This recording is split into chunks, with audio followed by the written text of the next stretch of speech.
It's time to answer the age-old question of what is our purpose, but why are we here is too broad, so let's dive beneath the surface. It's what we all want to know, every man, woman, and child. To find a greater meaning than what we can find in this earth, we ask, is there something greater, maybe something else out there? And if so, how might we obtain it? Well, just hear me out here. See, some will say it's about you, telling you to spend your whole life trying to get rich and get famous.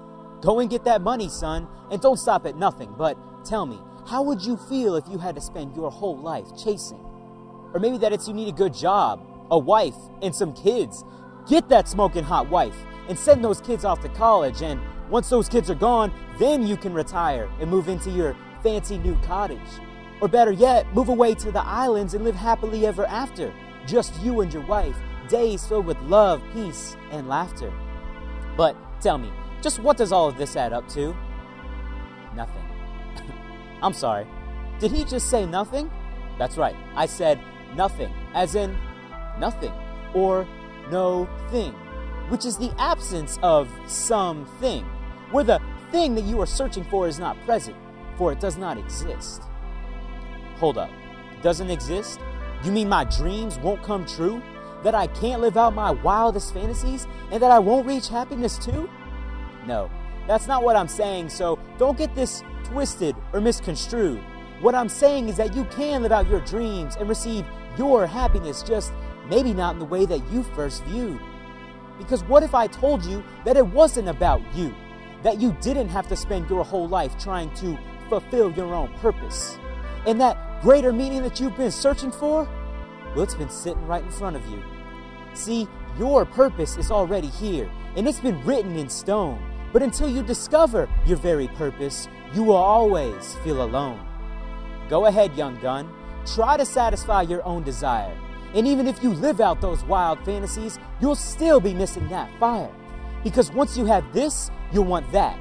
But once you get that, you'll want what's next. And then you'll want the next thing.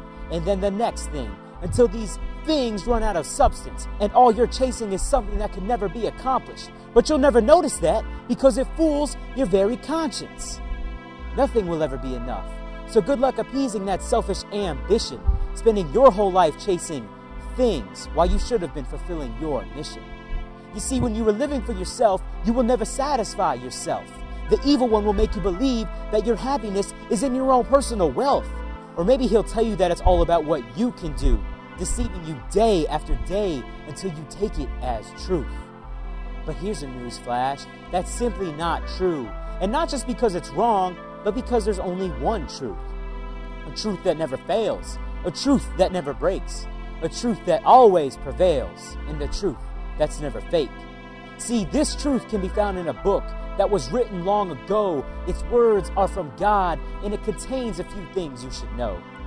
First, I'd like to tell you about a man, probably one that you've heard of, about a man that was called the Christ, who was Emmanuel, God with us. See, this man came to fulfill the prophecies that were written about him. He was crucified, died, and on the third day risen again. Where would we be without him? So here it is, dumbed down with no more runaround. You've been asking, what is our greater meaning and what is our purpose? Well, now it's time to bring it up from underneath the surface. Emmanuel, the Messiah, the Christ, whoever he might be, he came to die for our sins. In doing so, set us free. Without him, we are nothing. Just another lost soul that can never be satisfied. So why settle for that when the grass is certainly greener on the other side? Because if you're living for him, then you will reach your greatest satisfaction. But if you choose to live for yourself, then you'll never have any gratification. Well, then why do we do it and choose to live for ourselves? I mean, you could make millions and travel the world, but would that really be enough? The answer is no. It can never be enough. As long as you're living for yourself, it will never be enough. And unless you put him first, it simply couldn't be enough. Because you could have the whole world and it still wouldn't be enough. Because the Messiah said himself in Mark 8:36, "For what does it profit a man to gain the whole world and forfeit his soul?" If your soul is all you got, then you'd be foolish to waste it. You only have one life to live. Try not to misplace it. So God, please help us now, For I pray that we are willing to face it, because you are the way, O Lord. Now it's time to chase it.